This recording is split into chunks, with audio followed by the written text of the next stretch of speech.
Midnight's final boss. The light was never on our side. So we saw the Erator cinematic. By the way, I think one of the coolest cinematics Blizzard's ever made. Unbelievable. Some people didn't like he was getting emotional and shit. I think that was just an internal fucked up conflict in his mind where this guy's not sure what the hell's going on and he feels like the light is taking over his mind. Really cool stuff. I love that cinematic and I love what they're doing with the light lately. Light blindness, all this crazy shit going down. So let's get into this one from Bellular. Should be a cool one. What's going on with the light? You're probably thinking that because it's kind of nuts in Midnight. We thought this expansion was all fighting the void, but the story right now is screaming that the light could be antagonistic, and that if we're not useful to it, it will destroy us. The sunwell is aggressive, even down to its sound effects. The light's vanguard is blinded. The light bloom spreads like an invasive species, and behind it, the nuclear threat of the light turning everything to ash looms. You may be wondering what connects all of this. You may not expect it, but it's this. It's a young Xal'atath. There, on her chest, you see an amulet of the sun. And right as her world is turned to ash, salvation is in the void. Xal'atath knows the light will destroy everything we love if given the opportunity. She definitely looks like a light worshipper here with the gold around her eyes and everything, in the amulet on her chest. Sure. It's interesting just thinking about the light and the way it's been interpreted lately. It seems like the light is extremely powerful, but it always needs a conduit to manifest through. Right? That's the way it's been working, is like the light can't just manifest into a being of itself, kind of like the void can with, like, say, a Demantius or something where it's a giant void construct creature. It seems like the light always needs something as a conduit to manifest in our plane. And sometimes it uses that conduit to an extreme level where the conduit itself, the person that's manifesting the light or calling upon the light, goes blind, right? Like completely gets taken over because the amount of power manifesting in that exact moment is just so overwhelming. They basically, they can't remember what the fuck happened. They almost go into a coma or something. So some pretty cool new lore about how light works and stuff is being revealed to us. And is it all good? Is it all bad? It seems like the conduit itself, whoever's manifesting it, can use it for good or evil. Maybe the light doesn't care what it's used for, it just wants to be used. Now, well, she is giving us that opportunity, and it's probably the core of her plan. That is the real story driving Midnight, so strap in and prepare for some of the hardest lore to launch with an expansion in years. Something important first though, Privacy Online keeps getting worse, and AI-driven phishing is now basically indistinguishable from real emails. We've got the likes of the UK's Online Safety Act expanding, and there's still no big federal privacy law in the US. And that's the backdrop in which I use today's sponsor, NordVPN. Because with Nord, I can browse from different regions whenever I want to. Handy for checking regional pricing in games, accessing content that's the light would use NordVPN for no good reason, or just not having my ISP log everything I do. The dynamic pricing angle alone has saved me money in the likes of airline, software, car rentals, all those things that charge differently based on location. With one smart booking, you quite literally can pay for your Nord subscription in what you save. On top of that, Threat Protection Pro blocks malicious sites and trackers before they reach you, essentially giving you an active layer of protection that's running in the background. And at nordvpn.com/Bellular Warcraft, you'll get an exclusive deal plus code. 4 extra months for free on a 2-year plan, and that's backed by the 30-day money-back guarantee. There it is. An amulet of the sun. Seems to know Voidstorm like it's her home, and it was even referred to as her homeworld by Maria Hamilton.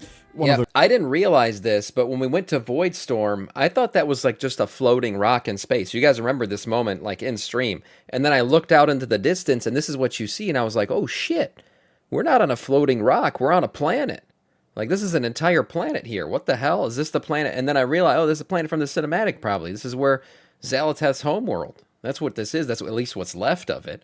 So that was a big moment for me, realizing, like, oh shit, I thought Voidstorm was going to be like Netherstorm, where it's just this floating rock in space, and it's not. Core developers in World of Warcraft. Yet, the Dominar tells us that she's only recently arrived. So what gives? Well, maybe this was her home. You see, long before she was trapped in the Blade or enslaved by Demantius, she was a mortal who lived in a world named Predata. And we know at least one group on that planet worshipped the light. Now that brings us to Xal'atath's supremacy animation. Disclaimers about Zal being an untrustworthy narrator aside, Yeah, she's untrustworthy, but what I would say about Xal'atath is it's not necessarily, I don't know if we've ever caught her in a lie yet. I don't think we have. She just doesn't tell whole truths. She kind of holds back, right? Like she promised Queen Ensarek power for her people and everything. She never really told her that she was using her and she was, probably going to die in the process.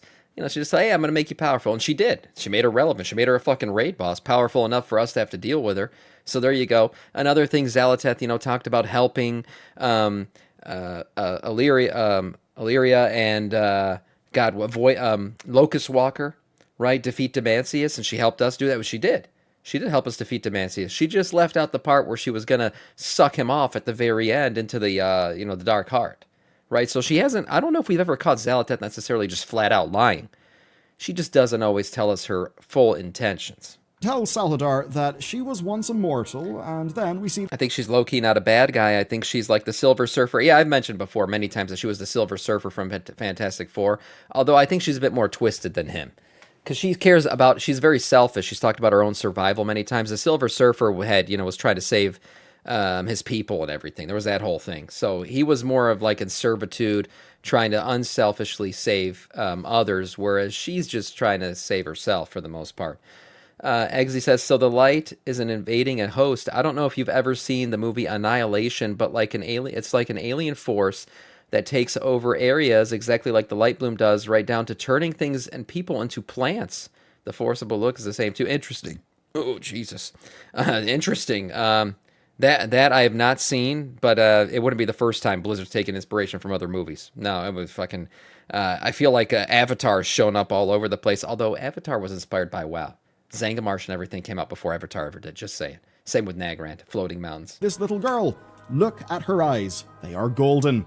And we see what almost looks like a light-forged marking around her eyes. And then, most telling of all, there's an amulet of the sun. And the sun is often a symbol of the light. Just say, look at the Tauren. We then see her turn to ash. But it isn't the void attacking a light world. This is the light ashing its own people. That's what it looks like anyway. And at the very last moment, the void takes Xal'atath's soul as a servant. And this is no longer a speculation. That's why I'm happy to, so they say, go to print with it now. You see, it's been backed up in a Voidstorm side quest. It's a side quest that shows us the apocalyptic end of Predata and the birth of Voidstorm. Right. Yeah, it's a cool one. I like the storyline. Voidstorm is packed with Riftwalkers, and they're using their insider knowledge to help us turn the tide. Yeah. But they're also finding crazy stuff out. One of the Riftwalkers finds these stone fragments. Like everything else, they're filled with void, but also something ancient. And then, a mysterious specter begins speaking. It calls us powerful, and it rewards us with knowledge. Knowledge of Voidstorm's true name, of Predata. Come, servant.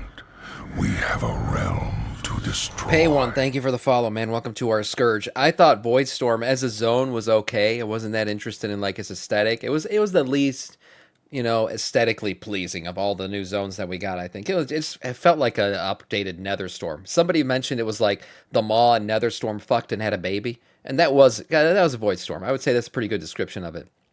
But one thing I will say about Voidstorm was the storylines are really cool.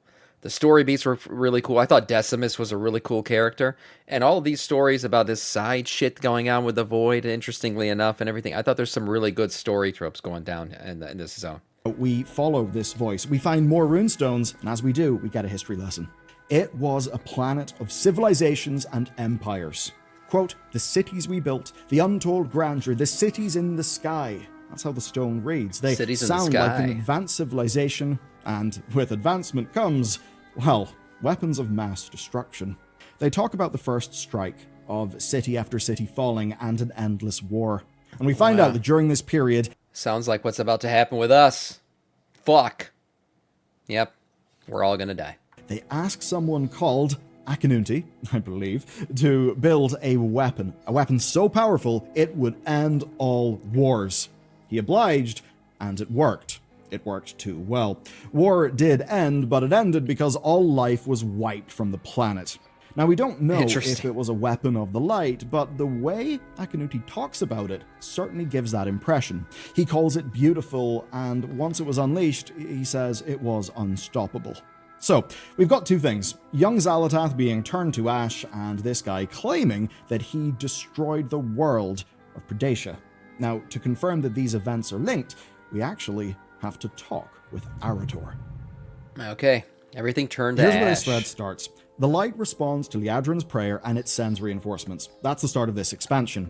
The reinforcements are the light's vanguard. We follow them around Silvermoon as they fall deeper into a light-infused rage, and in the last desperate moment, we watch them shoot pure light into the Void Storm. And this is where things begin to turn. Liadrin says she's never known the Sunwell's energy to be so violent.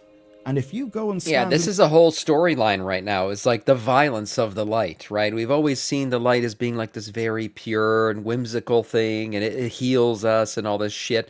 The only ones who've ever acted really in violence with the light has always been Retribution Paladins.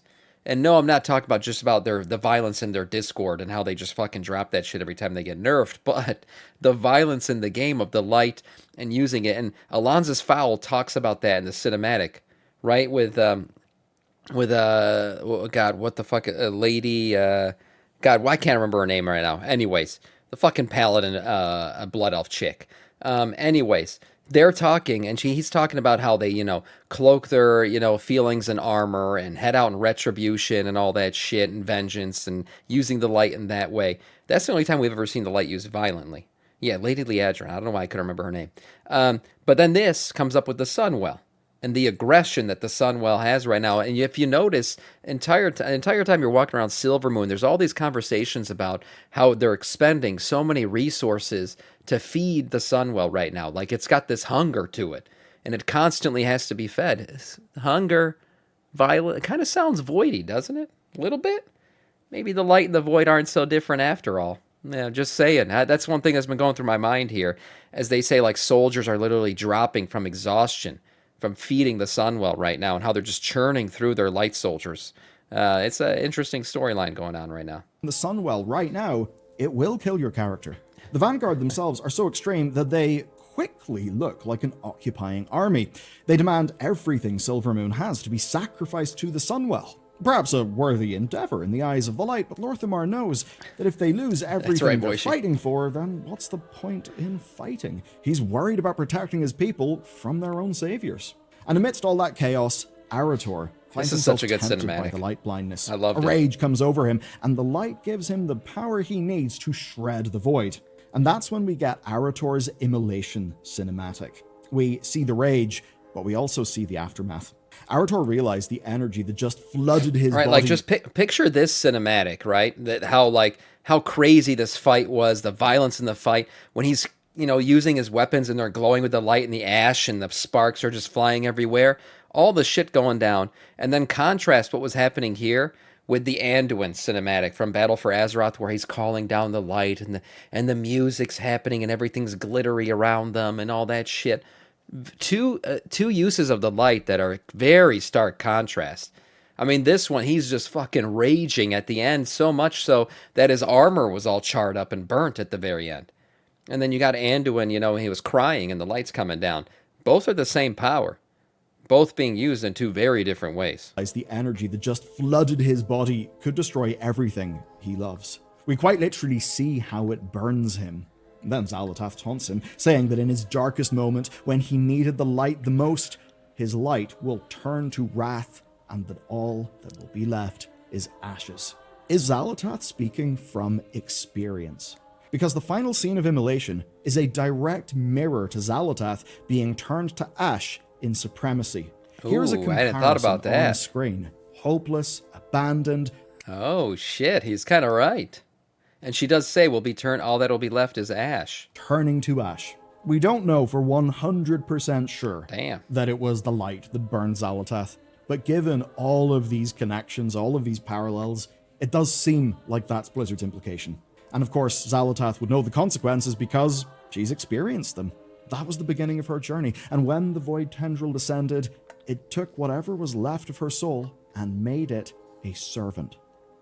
Now, with that covered, we Right. can put the three parts of this mystery together. We have Xal'atath's core wound, and it looks like she might be trying to replicate it on Azeroth.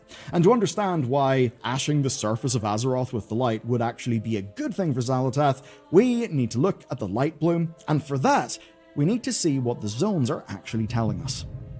Yeah, this light bloom stuff's very interesting, This too. is bamboo. Yep, bamboo. It's an invasive species in much of the world. Hyper successful. So successful that it creates deep underground networks that choke native plant life to... Interestingly enough about bamboo, yeah, I'm reacting to fucking bamboo content now, guys. Yeah, I'm desperate. My wife at one point wanted to plant bamboo in the back. She just thought bamboo was cool looking, right? And she was like, yeah, we could plant bamboo in the backyard and like have it line the back fence. It'd be really cool. Like, it'd make our backyard look nice and green and everything, because like behind us there's another house and it doesn't look very nice. We have like privacy fence back there, but still it's not very like appeasing. So she thought about that, and she was telling the guy who was cutting our grass one day, and he was like, "No, don't do that." She was like, "Why?" She's like, "That." He's like, "That shit will run wild." He's like, the whole neighborhood will be invaded by bamboo. He's like, "I don't even know if that's legal to plant bamboo like that. You'd have to box it off. You'd have to dig like deep into the deep in and like try to box it off so it doesn't spread. Yeah, your whole yard would become bamboo basically, and our neighbors' yards probably, from what he was telling us. So yeah, we're not allowed to do that. But yeah, I see his point. He's getting at bamboo and light bloom probably being invasive too. death. In just a few growing seasons, it will consume all the land it can.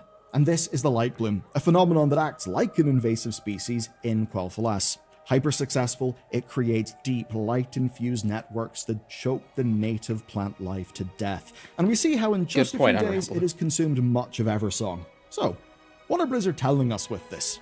Well, they're showing that the light bloom is basically an invasive species. It's out of balance with the local environment. It's deadly to anything that it touches. But why is it dangerous? Well, it does look like bamboo because it's infused with the light. And that might seem weird, thinking about a priest or a paladin in World of Warcraft. You know, often good guys.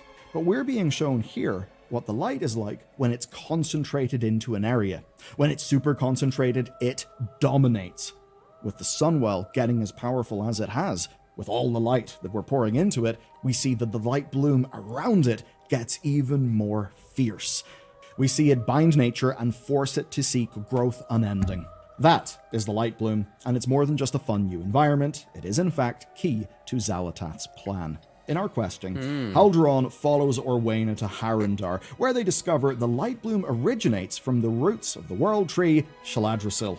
Now, Shaladrasil was a void-corrupted world tree located in the Broken Isles. It was the Satyr Lord Xavius' stronghold in Azeroth with a direct connection to the Emerald Nightmare and the Rift of Uln. Now, it has since healed, but actually, that's the point. It's overhealed. It was once wounded by the Void, and that left it open to light infection. You see, we know that light and void are two sides of the same coin, and now we're seeing that one can infect the wounds left by the other. The light bloom from Shaladrasil is just one example of that. Wait a minute, is he getting at the opposite happening in Xal'atath's planet, where they were like a light people, and they used light like weapons against each other? They had like a world war where light bombs and all kinds of light shit was used, and that left the planet and everything wounded? And thus the void creeped in, kind of the opposite of what happened here. Void hurts the tree, it's wounded, now light could creep in, like one begets the other. Interesting point. I do not know what he's saying next. But if this is what he says, that's Sky Bob, I see you saying pre-watch in the fucking chat, that I just fucking gigabrained that shit. I'm just letting you know. Not fucking pre-watch, 100%. Fuck you guys. Unbelievable. But on a planetary scale, these allegations what could have happened to Xal'atath's this is defamation at this point. Turned to ash by the light, then infected with the void, turning Predata into Voidstorm. It's not pre-watched. If it was pre-watched, I wouldn't say it, because I would know that that's going to indicate that I fucking pre-watched it. Jesus Christ, guys.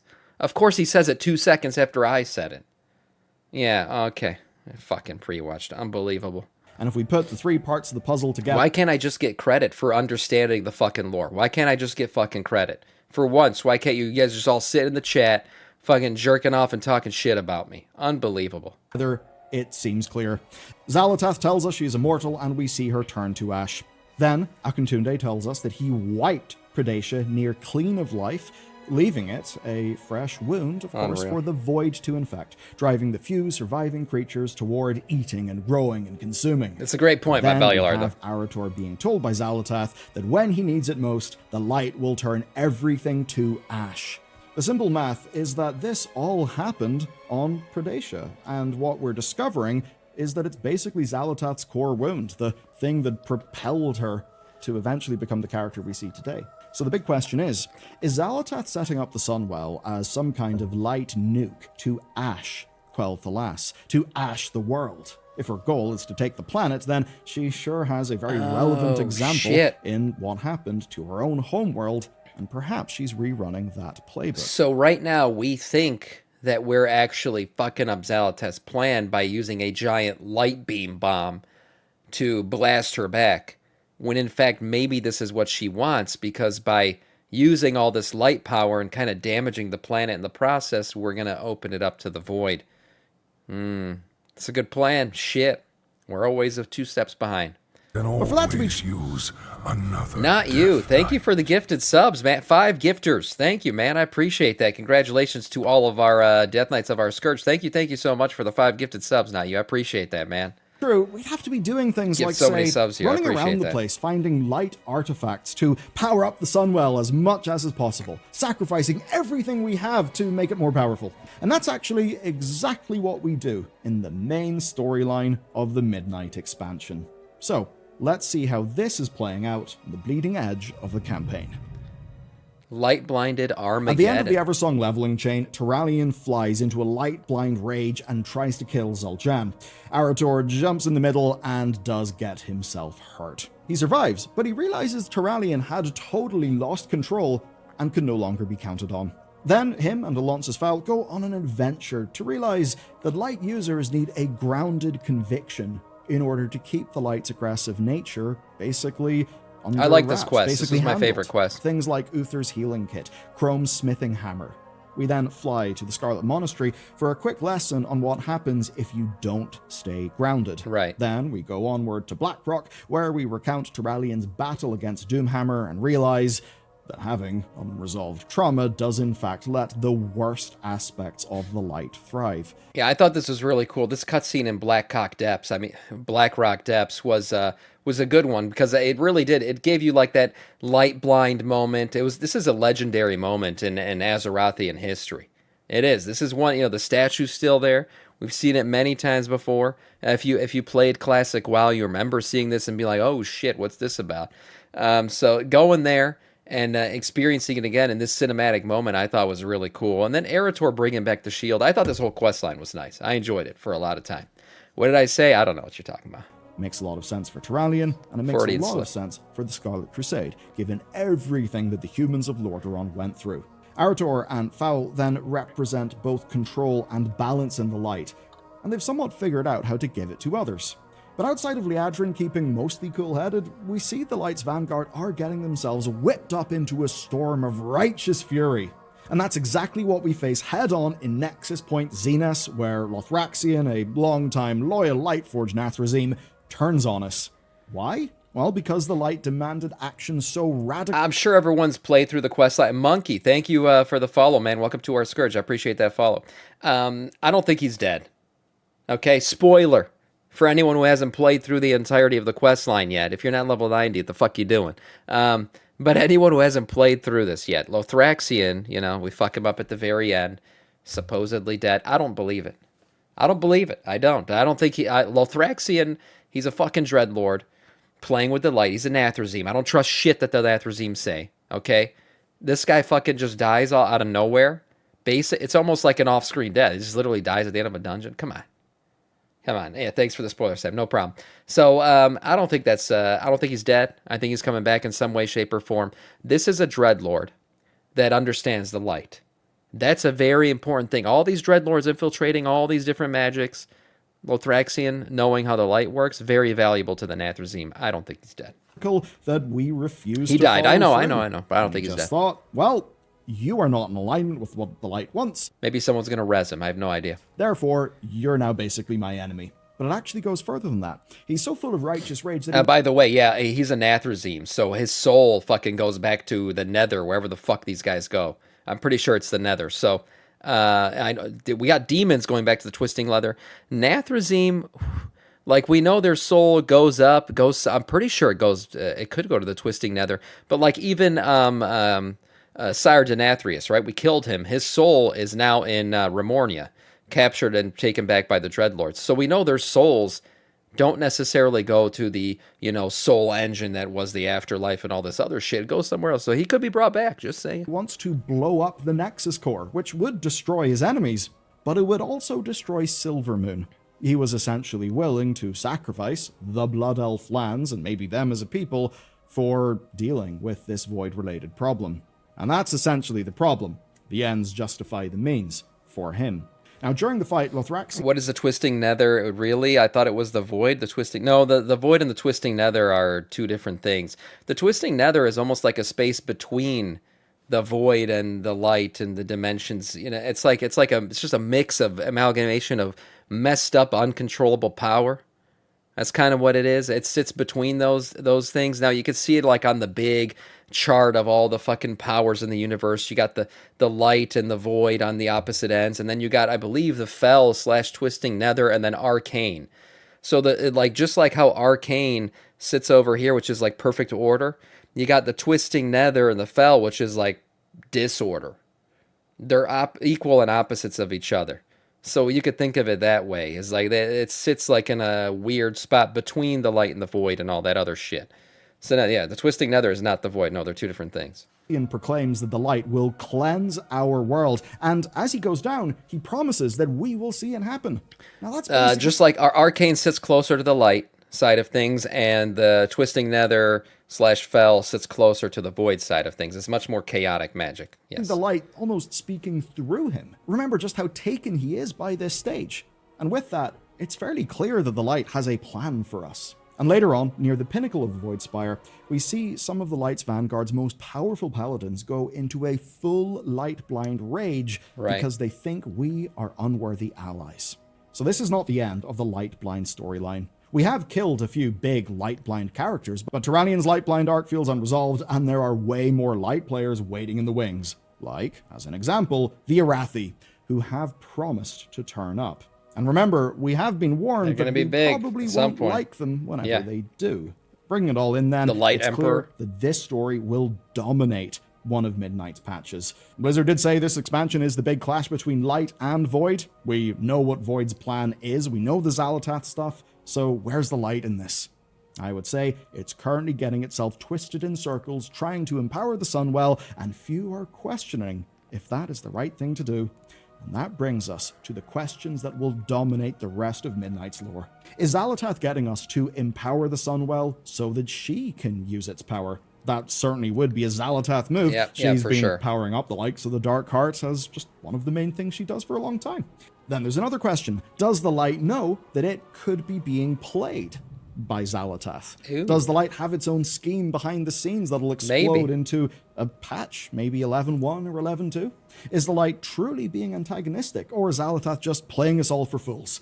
Tell me what you think down in the comments, because I have a feeling we've just stepped into a big, glorious new era of lore speculation. And if you want to get ready to experience all this firsthand when the new raid drops, well, get your characters ready by watching this video next. Yeah, nice video overall. I love this shit. This light, everything that's going on with the light right now, these the light bloom and all that shit. Definitely some interesting stuff. Whether or not the light is good or bad, I don't think we care right now. We're gonna use the light, and the light is gonna use us. We're gonna do that to fight off the void. And then what will happen after?